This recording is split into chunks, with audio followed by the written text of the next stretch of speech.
in regards to church culture, it has gotten to a point to where, we have it. This is the church as a whole, of going at a pace that we can't keep up. I feel like, we will brag about how busy we are. Wow, that's true. We right? do. I got this many sermons, and I'm doing this camp meeting, and, and we shouldn't be rejoicing over something that's not biblical. Wow. Hey there, I'm Matthew Foley, and this is ISOW Insights, where God's truth grows in the midst of current culture, renewing the mind and spirit. Welcome back to ISOW Insights, and for this episode, I'm very excited because we have Dr. Tim Maness for the Center for Ministerial Care for the Church of God. Dr. Tim, how you doing today? Man, I'm doing well. It's good to be here. Yeah, I'm very excited. It was through the General Assembly recently that I came to their booth and connected with them, and I said, "Hey, we got to get somebody on a podcast." Yeah, and here we are. Yeah, this is just such a major issue that I'm very excited to have you on because we haven't gotten a chance in this ministry to talk about this. This is a rising problem in today's culture, and I do want to say, could you give a quick rundown of the Ministerial Care Center and Absolutely. what it does? Center for Ministerial Care is there to provide a service for our licensed, credentialed ministers, our spouses, and our kids.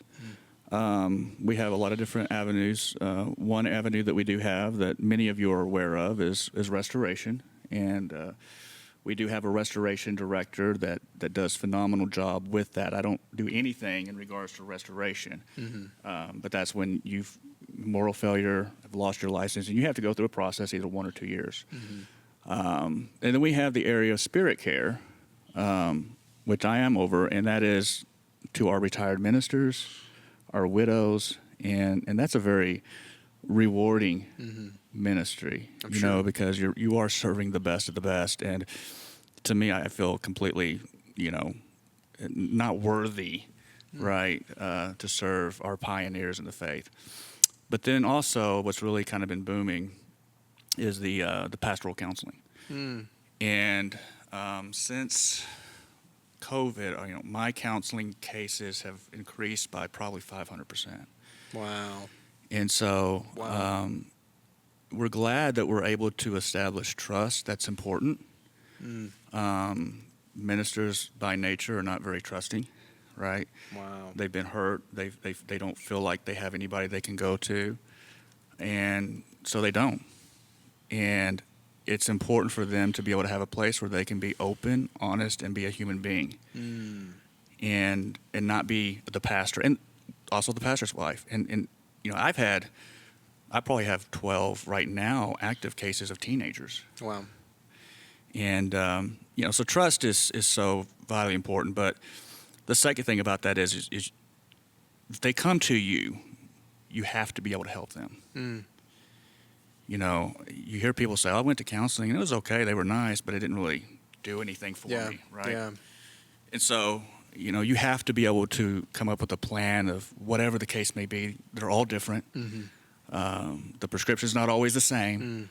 But one thing I really do love is being able to connect with our ministers. And one of the things that helps us quite a bit, in my opinion, is that this is what we do. We serve the ministers. We specialize in that. We understand the pastoral home. We understand living in a glass house. We understand the pressures that our kids are under. Not allowing them to grow up and be kids and make mistakes, it seems like. And we also understand the Church of God. It's not uncommon that we'll have, pastors come to us that you see they've been hurt by leadership or a breaking of trust. And it's important for them to know that they can go to us and know that that's not going to go anywhere else. Wow. And so, yeah. Yeah, that's so interesting that you've seen that increase. That's a dramatic increase, and that it was precipitated by COVID-19. Right. And I'd love to dive into that. Since COVID's happened, so many things happened in the wider culture for Christianity.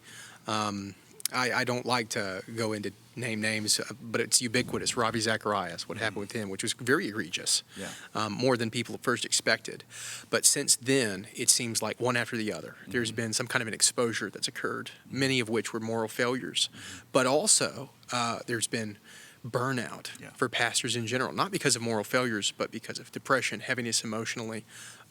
Is this an issue within church culture, or is this a pastoral issue? Yes. Mm. In regards to church culture, it has gotten to a point to where, we have it. This is the church as a whole, of going at a pace that we can't keep up. I feel like, we will brag about how busy we are. Wow, that's true. We right? do. I got this many sermons, and I'm doing this camp meeting, and and we shouldn't be rejoicing over something that's not biblical. Wow, that's true. That's right.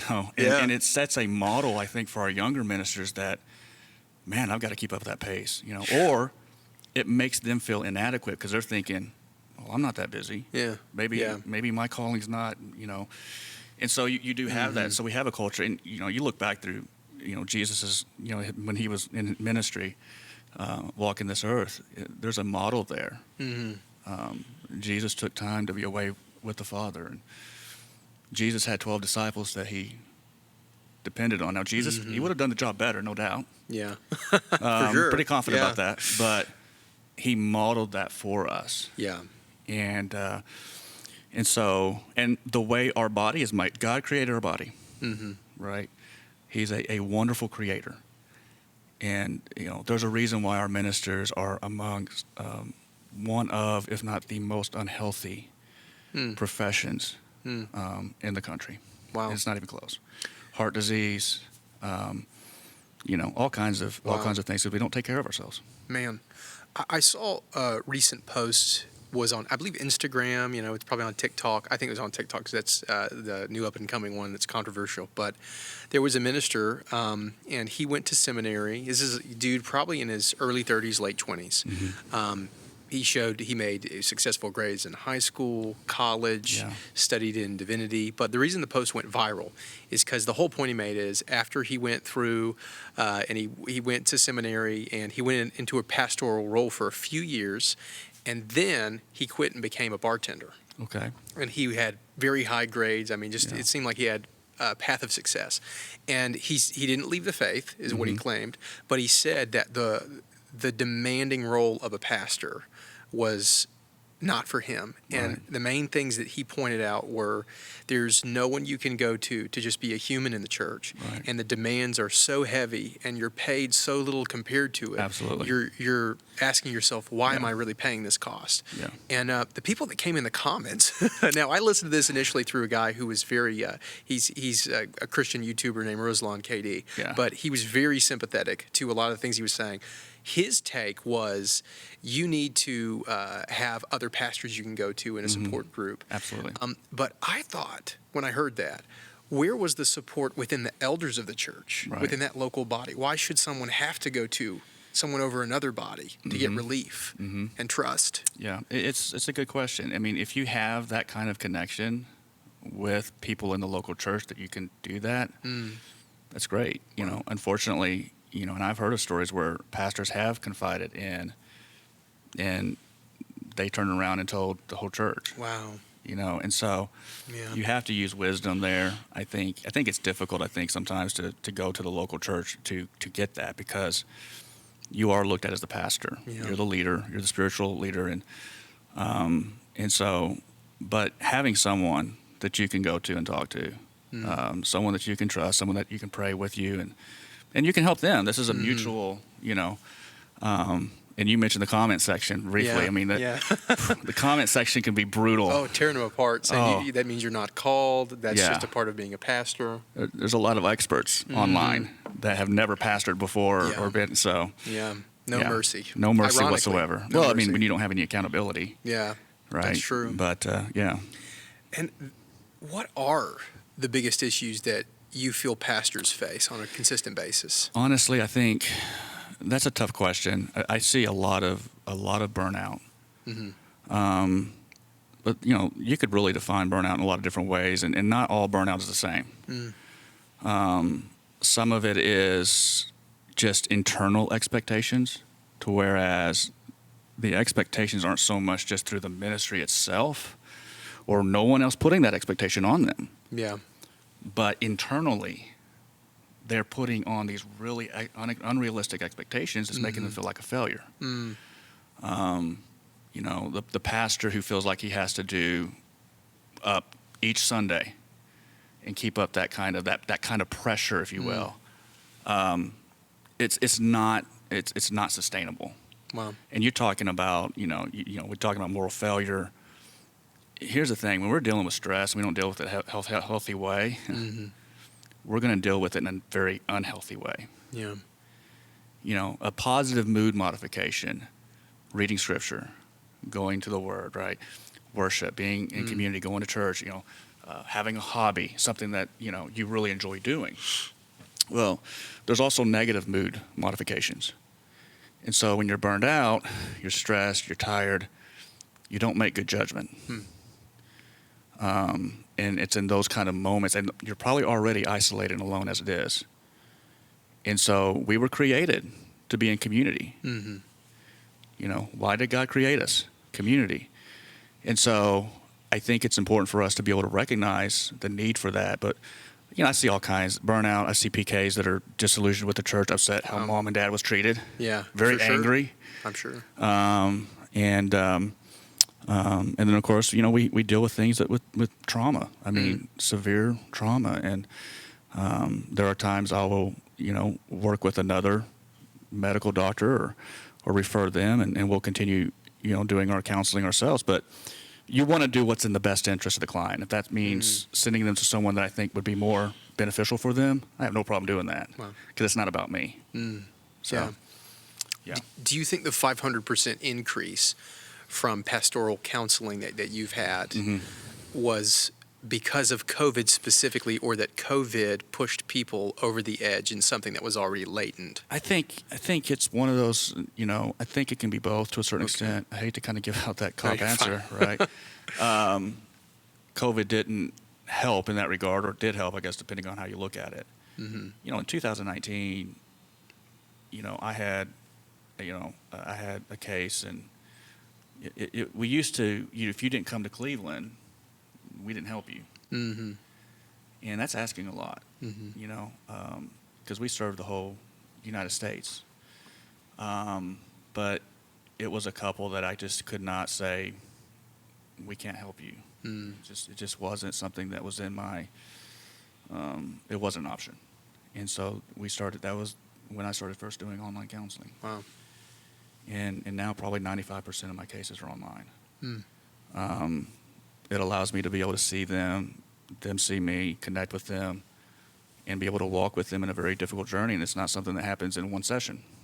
It happens maybe 5 sessions, maybe, sometimes a year. Yeah. But when you start to see the light come on and them get their life back and feel that kind of excitement again that they once had, there's nothing more rewarding than that. And you have some counselors that say, and you have to be careful with your emotions as a counselor. You have to be professional and have boundaries, because counseling itself is very intimate. Okay. If I went back into pastoral work, I used to pastor, with all the experience that I have in counseling now, I don't think I'd do any pastoral counseling. Wow. Really? No. That strong of a stand? Yes, because there's dual roles there. I live with them, they live with me. I'm celebrating with them, I'm connected with them. And so when you've got someone coming to you and they're opening up in a way they don't open up with anyone else, and they're very vulnerable, if you're not in a very good spot or understand the dynamics of transference, countertransference, you're really setting yourself up for trouble, not even realizing it. And so in order to get a counseling session, you've got to call our office, you've got to schedule an appointment. I don't really have any contact with you outside of that, because that 50 minutes is sacred. It's holy. And we don't want to, we get a lot of work done in that time. But at the same time, I'm their counselor. I'm not their pastor. I'm not their friend. If you're a teenager, male or female, I'm not your dad, right? And so it's really important for us to be able to have, that's when we can really be able to kind of because there is no dual role there. Wow. And that helps. Wow. I mean, it's just difficult. I think pastoral counseling, you can do it. I think it's beneficial. Don't get me wrong. I think, and I think I say that, and that is a strong stance. I would have to do, to a certain extent, pastoral counseling. But it doesn't make it easier, given the fact that, if the pastor goes up and preaches a sermon, it's anything similar to what, it makes it difficult. Thank you so much for watching ISOW Insights, ISOW Bible College's podcast. And I wanted to let you know about something that we offer, making it easy for you to see the rest of the courses that we have sampled in our videos here on our YouTube channel. You can use our All Access Pass, which you can find more about both in the description below and at isow.org, our website. By using the All Access Pass subscription, $99 a month will get you full access to all of our course catalogs. So please do go over and check out our All Access Pass at isow.org. If you had a Venn diagram, I have one right before me, we could put out in tenant, like little tack marks. Okay, these are the components of a job of a pastor, and these are the components of a job of a counselor. But where those areas meet, that's where danger incurs. Absolutely.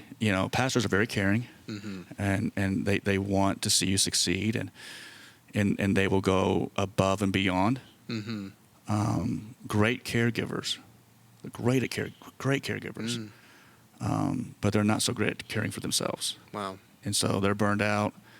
Like I said earlier about moral failure, when you're worn out, you're tired, you're exhausted, you've isolated yourself from someone or from the whole community, you don't know who you can talk to or get help, and you feel completely just depressed. And you're counseling someone of the opposite sex, per se, and you're not in a place. You're not in a healthy place to be able to do counseling at that point. I could not imagine doing counseling just completely exhausted like that, because me doing it is not helping them. I'm actually doing them harm. Wow.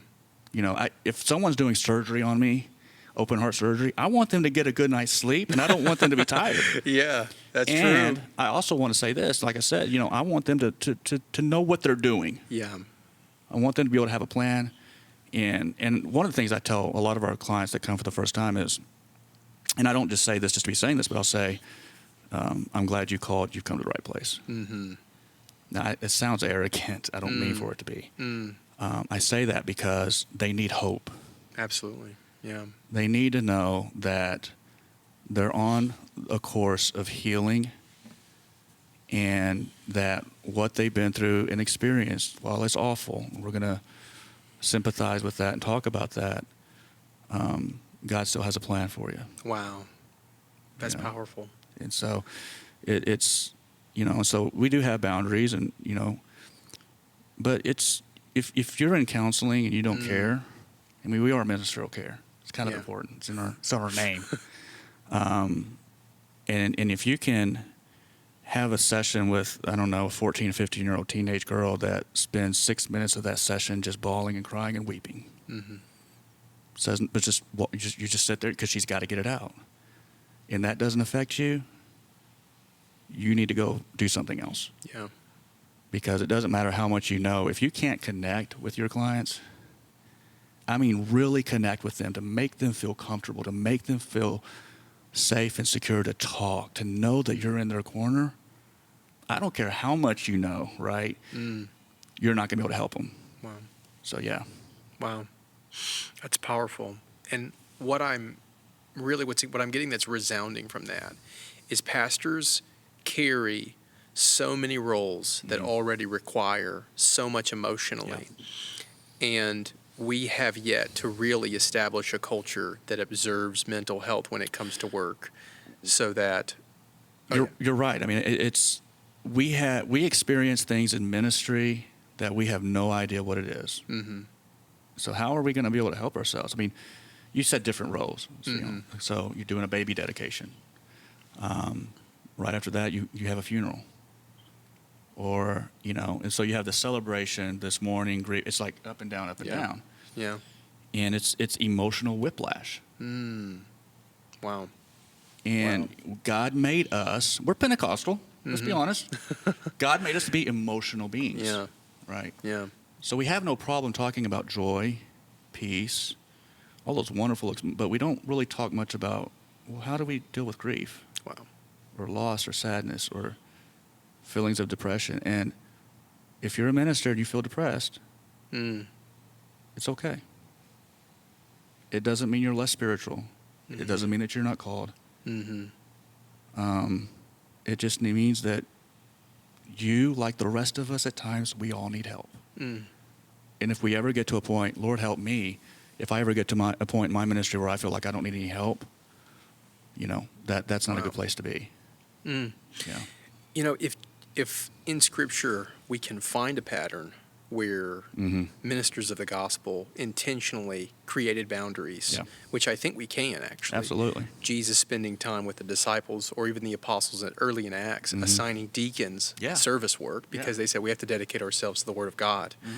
Funny enough, speaking of that, I did a little bit of research, and the people that made Logos Bible software, Faith Life Ministries, in 2021, they did mental health statistics they surveyed 345 pastors, mostly from the U.S. But one thing that they did mention, this was very interesting, people that classified themselves as a teaching pastor, which I can only assume is people that dedicate a large amount of their time to the very thing of like studying the Word of God, to give quality teaching to their people. Very good in hermeneutics and just really dissecting, They commonly worked 40 to, most of them were 50 and more hours a week. Yeah. And if a lot of their job is like what you're talking about, emotionally taxing, I can imagine the distress that they're under on a consistent basis. Wow. Yeah, you think about that, many of them are very expository preachers. I don't know how many hours they spend a week in preparation, but many of them 20, 25 hours to present a message that might last an hour. Wow. Do you often give advice for people to create boundaries, to give, like Jethro talking to Moses, you need to give some of this work away. You need to get people to take care of it for you. One of the things that now it's different. I'm not pastoring, so I will be honest. It's a lot easier for me now that I'm not pastoring. But at 5 o'clock, I won't. My last counseling session is gonna be at 4 o'clock. We don't schedule anymore after that. We're at a point now. We're taking counseling sessions in December now. So if I don't protect my time, no one else is going to. Wow. And so emails, anything, admin. Now Monday through Thursday, counseling, right? Up until 5. On Friday, I use that day to catch up on my notes, do any admin work, things that just need to be caught up on. But you need to have a schedule and a routine. We find safety in that. Obviously, in pastoral work, that's going to change. You have to be flexible with it, and things are going to happen. There's going to be those times at 7 o'clock or 8 o'clock at night, and someone's going to die at the most inopportune time, right? It's like, why'd you have to die now? I'm joking. Going on vacation. But understanding that we do have a role, but we also have a role to be a priest of our home. Yeah. And God never called us to the church to forsake our family. And if you're putting in 60 hours a week, I don't care how good you think you are. I don't care how smart you think you are. And you can do that for a while. That will eventually catch up. Wow. And so if you have a wife, you have kids, that's draining. I tell a lot of our ministers, or I'll ask a lot of them in counseling, how many hours a week do you work? And not once have they been able to give me an answer. Really? Oh, my word. Wow. They don't know. They don't even keep an account of it. No. Yeah. My dad was a coal miner, right? So he knew, because, that's how he got paid. It's on the pay stub. You don't have to.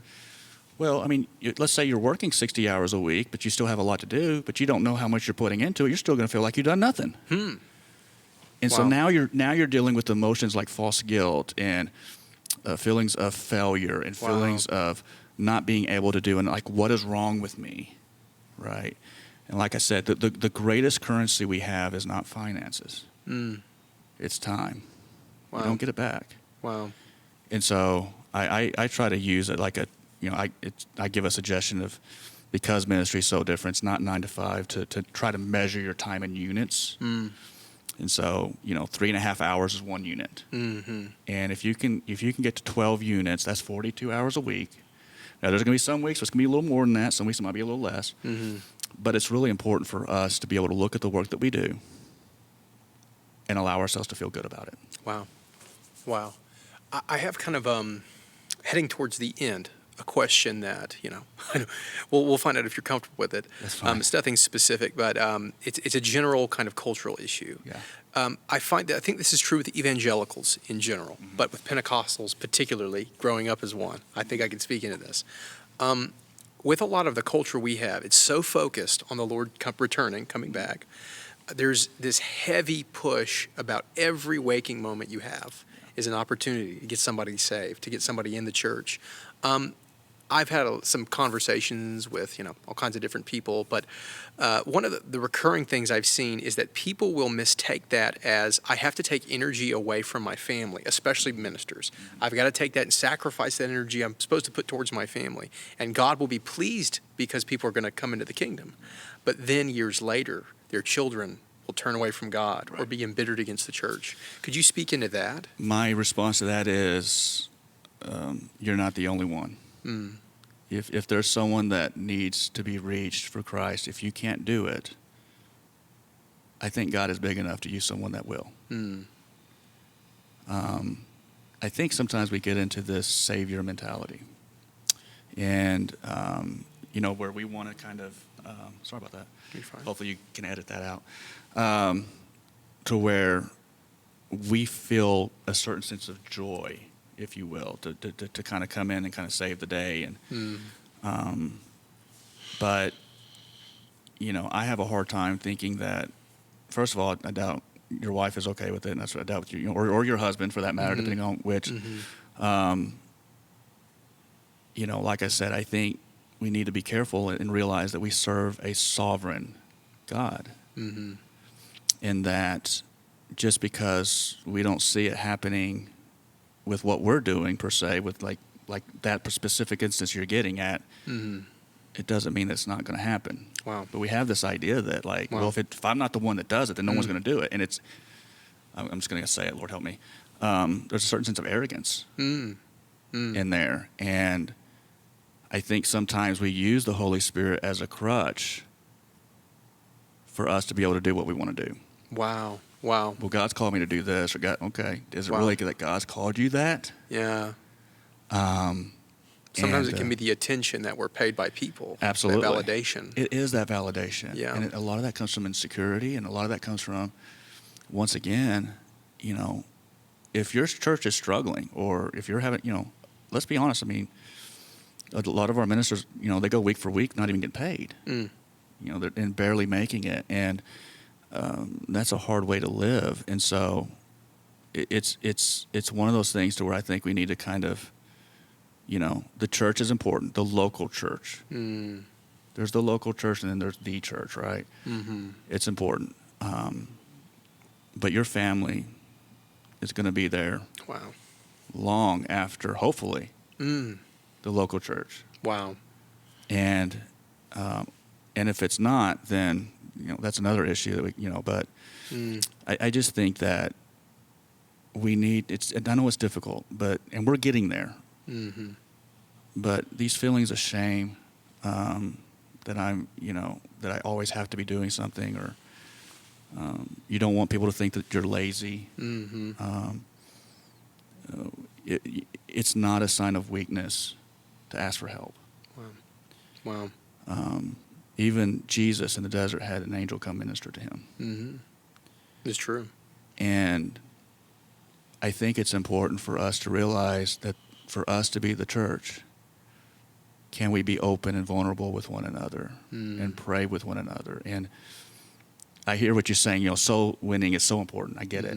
I really do. I think I'm so glad to see, and we have so many great evangelists, and but God has called us to make disciples. Yeah. He hasn't just called us to win souls. Yeah. And so what are we going to do with them once we get them? Right? I mean, that's a good say. That's a good point. They're here. Yeah. And so I think that's we do a good job of this up front. I think sometimes we kind of struggle with this a little bit. Yeah. My father-in-law often quotes when the Lord said before he left, they're going to know that you're my disciples by your love for one another. Amen. The world, that's going to be the calling card for all Christians. Yeah. So that to me it's a great note to end where you've repeated the phrase, your family will always be there. Yeah. Your family. And I think oftentimes, the New Testament focuses on this age to come. But I talked to my wife and my mom actually about this a few days ago. It's funny how we forget that most of what the Old Testament addresses is not just a nation, but a family. That's true. And the dynamics of a family in nearly every way it could go wrong. Yes. And so by the time the New Testament comes along, they went to Jews first. And the Jewish people had such a strong family culture to this day, where I think that's what's reflected when Paul says in 2 Timothy, when you're selecting a bishop or a deacon, it has to be a husband of one wife, a minister of one spouse, and they have to have their family in order and with good reputation in the community. Well, you're right. I mean, it's like I think it was Paul that said, "How can you be a priest, of a church if you can't be the priest of your home?" Yeah. And I think what I want us to see is that doesn't mean we have to be perfect. We learn from our mistakes. A lot of what we do at Ministerial Care, I'll be honest with you, I wish I could say that I've had this grand master plan that we're going to go do this. And we started the podcast that we have, Pastoring on Purpose, by the way, nice little plug. Yeah, go ahead. We're really proud of. I was going to do it if you weren't by the end of the video. Well, thank you. We started that in 2021, and I'll be honest with you, I had no idea what I was doing. Yeah. Right? It was, we were fortunate we had good guests come on that kind of carried the show for us, but it's evolved. But we learn, and we learn to grow from that. And, it's important to be able to allow yourself to do that. And I'll say this, if you call our office and you're asking for help and counseling, I would, that's you saying, I want to be healthy. Yeah, no shame. And there's no shame in that. And I have yet to see a minister call us that's lazy. Wow. I haven't seen them because they won't call us. They're too lazy, I guess. I don't know. But no, I think it's, we love what we do, and it's so rewarding, and it's, there have been times where I've had, my wife will look at me and my wife doesn't know. Now, our office is bound by the same confidentiality, but there's not been once, to my knowledge, that's ever been broken. And so I can't talk to my wife. It's a very different type of ministry. I can't tell her who I'm counseling with or what about, or that's strictly, and same for anyone else that works in our office, but she knows when I've had a rough day. And so she knows when I've had perhaps some tough cases, and you're going to take that home with you. Let's be honest, it's tough. So I have to find ways to help me cope in a healthy way, be with my family, and find ways to kind of let that go. Because if I take that home with me constantly and go, before too much longer, I'm not going to be any good for any of our clients. And so, there's no shame in getting help. It's a sign of strength. It really is. Absolutely. Well, for anyone listening, I do want to say once again, plug your podcast. Once again, I want them to know where to go. Pastoring on Purpose. You can listen to it on any platform that you like to listen to your podcast. Or you can go to our website and access it there, ministerialcare.com, as well as see all of our services. We are there to serve our ministers, and we serve our administrative bishops, our leaderships as well. And so, that's, we're really excited. We just found out in the area of spirituality, self-care, religion, that our podcast is now in the top 25% of downloaded podcasts in the world. Wow. And I heard that, and I was like, that can't be right. I was like, really? Our podcast? No. But it's a free resource to such a needed thing. Absolutely. Yeah. Absolutely. And it comes from a place of love. And, I'll be honest with you, I am not perfect. And my wife would definitely agree with that. Mine as well. Exactly. But it's we have fun with it. We deal with so many difficult situations, and so I think it's important for us as a team in our office to be able to enjoy each other once in a while and just have fun. Absolutely. I believe that. And for anybody listening, I know this is a heavy topic, but it's because it's time to be able to talk about these kinds of things. And we want you, if you're a minister, if you're a Christian in general, there are resources to help you. But if you're a minister, and this is in the Church of God, resource available to you, feel free to call in and don't feel that sense of shame because that's a deception. That's a lie. And you're worth it. You're worth it to be able to have someone to confide to if you feel like there isn't anyone. Dr. Tim Maness, thank you so much for coming on. Well, thanks for, I'm kind of eating the mic right now. I feel kind of, I don't know if, I'm showing that I'm a counselor and not a preacher, but that kind of Church of God too, right? Yeah, that's 100%. It's in the DNA. Pentecostal, right? Oh, yeah. No, thank you for having me. It's an honor. It really Absolutely. is. And thank you for all that you do and what Brian Cutshaw's doing. I think it's phenomenal. And what God has been able to do with this ministry has been absolutely nothing short of a miracle. Well, thank you so much for saying that. Thank you. We'll catch you coming up next. Hopefully you'll hop on the next episode and listen to the previous ones on ISO Insights. Have a blessed time.